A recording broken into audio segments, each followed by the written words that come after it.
2014년 대한민국, 그리고 장소는 분당.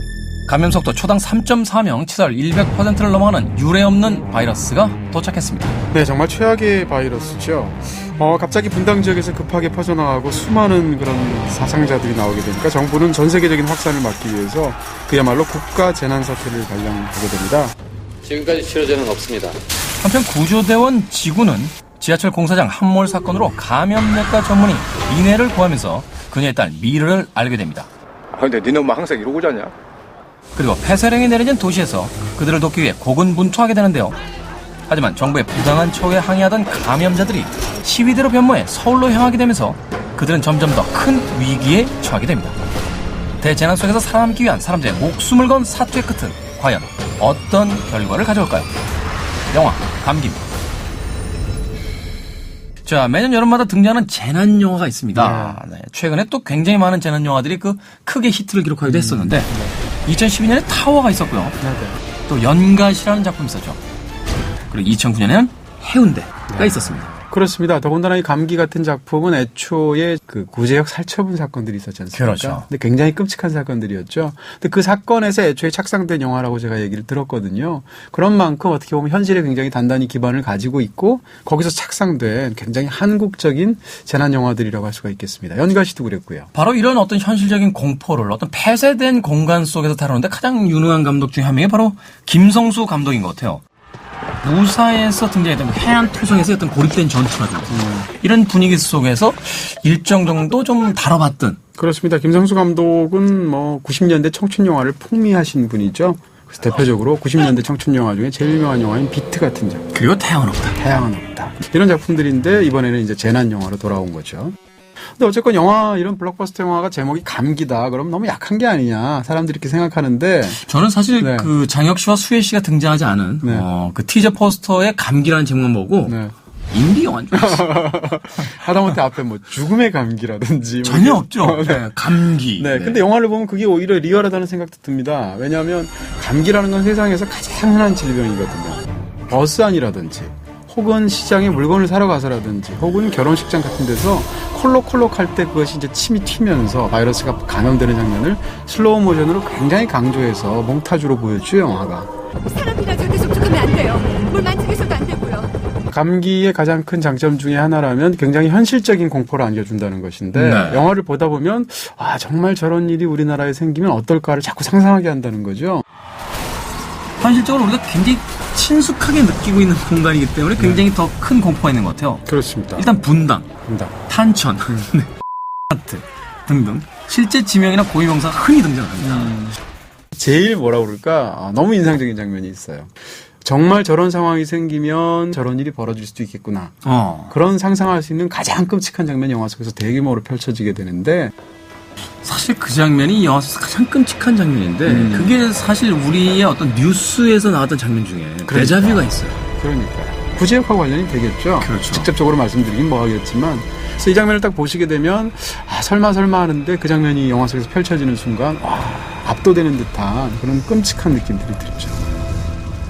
그런 측면에서 이 영화가 이제 흥미진진하게 느껴지는 요소가 분명히 있다. 이런 정도로 얘기를 할 수 있을 것 같고요. 네. 근데 이제 이 영화는 뭐라 그럴까요? 좀 신기하기도 하고 좀 이상하기도 하고 이런 부분들이 있어요. 예를 들어서 이제 캐릭터 문제인데 네. 이렇게까지 규모가 큰 대작 영화에서 특정 주인공을 이렇게까지 밉살스럽게 만드는 것도 사실 일부러 그렇게 만든 거거든요. 각본에서 보면. 예를 들면 대표적으로 이제 수혜 씨를 얘기할 수가 있을 그렇죠. 거예요. 네. 잠시만요. 안 되면 영화의 초반부를 보게 되면 예를 들어서 본인이 죽을 수도 있는 절체절명의 위기 속에서 일단 프롤로그에서 구조대원인 장혁 씨가 구해줍니다. 거기서 사실 고맙다는 말은 인지상정이고 당연히 해야 되는 말이고 이런 부분인데 상대방이 이렇게 말을 살짝 늘어놓으니까 당신은 당신이란 건데 꼭 그렇게 생색을 내요? 이런 식으로 굳이 쏘아붙이는 굉장히 밉살스러운 캐릭터라는 거고요. 사람 찾아주고 그러지 물건 찾아주고 그런 거 안 하는데. 무슨 소리예요? TV 보니까 강아지랑 고양이도 막 찾아주고 하던데. 사실 영화의 어떤 초반 이상이 좀 지나고 난 뒤에는 그 캐릭터가 약간 정이 떨어지기 시작한다는 거죠. 네, 그렇죠. 10분 만에 정이 떨어져요.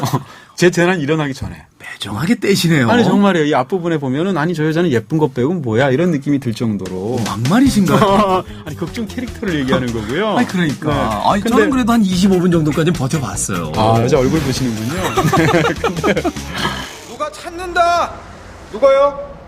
오늘 낮에 도움받은 사람이라는 거 보니까 아까 그 여자 같은데. 장혁 씨가 연기하는 지구라는 캐릭터 좀 이상합니다. 도대체 이 사건에서 이렇게까지 큰 위험을 감수하면서 모든 공간에 등장하는 것에 대해서는 사실 납득하기 힘든 부분이 좀 있거든요. 내가 구조대원이잖아요. 지구 씨가 구조대원인 거 여기 있는 사람 아무도 몰라요. 물론 어떤 여자를 보고 한눈에 반할 수도 있죠. 그렇지만 그것이 반하게 된 계기가 영화 속에서 제대로 묘사가 되고 있지 않고요. 그리고 나서 이제 엄청난 일이 벌어졌을 때 심지어는 자기가 대신 죽을 수 있는 결정까지 내리게 되거든요. 네. 누가 2066입니까? 내가 2066인데요. 그리고 이제 영화를 보시게 되면 사실 이제 뭐라 그럴까요? 각본 자체에 혹은 영화 자체에 구멍이 너무 많다는 느낌이 드는 거예요. 그리고 우연이 너무 많이 남발된다는 거죠. 어느 정도까지는 우리가 또 인정을 해줄 수도 있겠지만 예를 들어서 이런 겁니다. 극 중에서 이제 본인 스스로가 이 아이를 대신해서 그 감염된 사람들이 들어가는 천막 속에 들어가게 되죠. 장혁 씨가. 네. 그리고 결국은 감염이 되지 않았다는 게 판명이 나서 놓아지게 돼요. 근데 바로 천막에서 나오자마자 거기에 딱 편리하게도 미르가 떨어뜨려 놓은 머리핀이 바로 그 천막 앞에 있습니다. 그렇죠. 그래서 머리띠를 딱 보면서 미르 이렇게 되는 거죠. 마치 헨델과 그레텔에서 그 빵가루를 뿌려놓고 간 듯한 정확하게 그 동선을 찾아가는. 감기의 연기들이 훌륭하다고는 할 수 없을 거예요. 근데 그것이 이제 연기의 그 순전히 몫이냐, 그건 아닌 것 같고, 각본에서부터 일단 이 인물들이 굉장히 잘 만들어지지 못한 인물들이기 때문에 영화가 굉장히 생뚱맞는 네. 그런 느낌들을 주고 있는 건 사실이고요. 사실 영화 중반부에는 어떤 전개가 이루어지고 있는지도 관객들도 조금 혼란스러워지기 시작하는. 맞아요. 그리고 심지어는 중간에 마스크를 쓴다든지 가림막을 쓴다든지 해서 말이 안 들리는 장면들도 많고, 예를 들어서 이런 총체적인 부분에 있어서 영화 자체가 거대한 혼란을 겪는 것처럼 보인다라는 게 어떻게 보면 가장 큰 단점이라고 말할 수 있을 것 같고요. 이 감기라는 이 대작 영화가 저희들이 예상했던 것만큼 어떤 유쾌한 결말까지는 이르지 못해서 조금 안타까운 마음이 듭니다. 자, 그렇다면 영화 감기의 별점과 한 줄 정리 만나봅니다. 이 영화에 대한 제 별점은 2개입니다.